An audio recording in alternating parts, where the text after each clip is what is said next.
透過一啲相，即係簡單嘅身體姿態相，或者係一啲眼神，已經可以表達到其實我係一個點樣專業得嚟又可以同人哋相近嘅人咯，係啊，因為可能啲人覺得跆拳道係小朋友嘅，咁我想轉型做一位健康教練，點樣可以將呢個定位再加深咧？我覺得呢個係課程裏邊可以教到我，咁同埋例如拍攝嘅時候點樣啲轉接啊，可以做得好啲咧？其實咖喱導演都俾咗好多意見我，係咁都好想繼續跟佢哋學習嘅。中間一啲個人定位上點樣真係針對到自己去寫一啲文案啊，或者定位上嘅題材咧，都係靠 AI 可以幫到，咁都真係可以慳到好多時間嘅。係。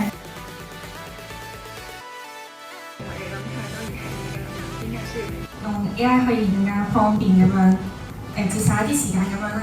咁另外仲有 Mavis 教到我哋去點樣去製造一個爆款嘅 reels， 到底係點樣先至可以令到更加人睇到，增加我哋嘅流量啦，同埋到最後就係咖喱導演嘅上堂方式真係好得意啦，即係可以俾我哋有互動性啦，同其他人去合作，跟住又增加我哋嘅一啲新嘅諗法咁樣啦。所以呢個成個課程係一個好豐富嘅一個過程。好，感謝 Sarah。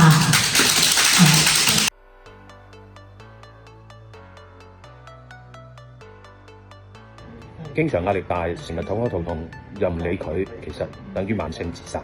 壓力再大，益生菌都能夠撐住你。send 俾你身邊成日肚屙便秘，又成日好緊張，又唔知點算好嘅朋友。其實同醫療有分別㗎。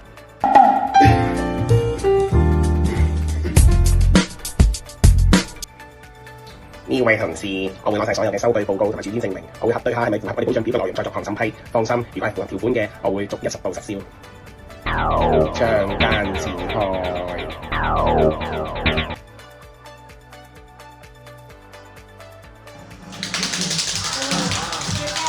最佳標嘅得獎者係 Ready， 1、2王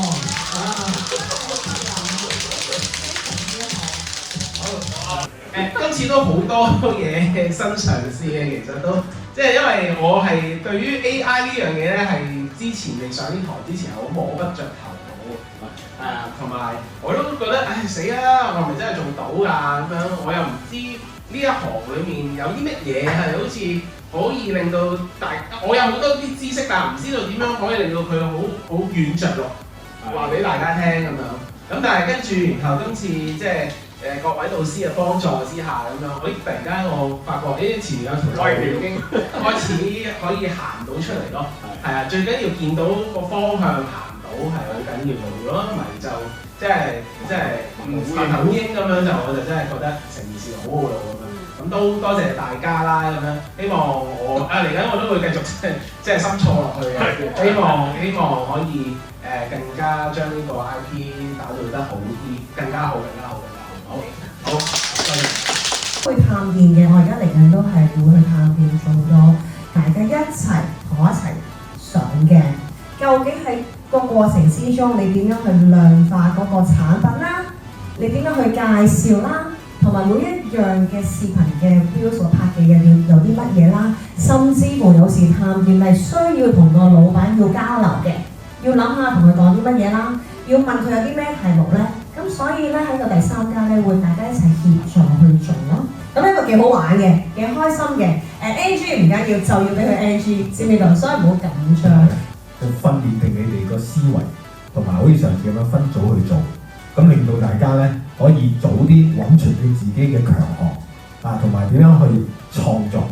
其實我拍片最重要係創作，好似我同你度嗰個幾秒鐘咁啊，同你度嗰啲其他嘢一樣，我哋要度咗，你先可以做出嚟，先諗到你先拍到。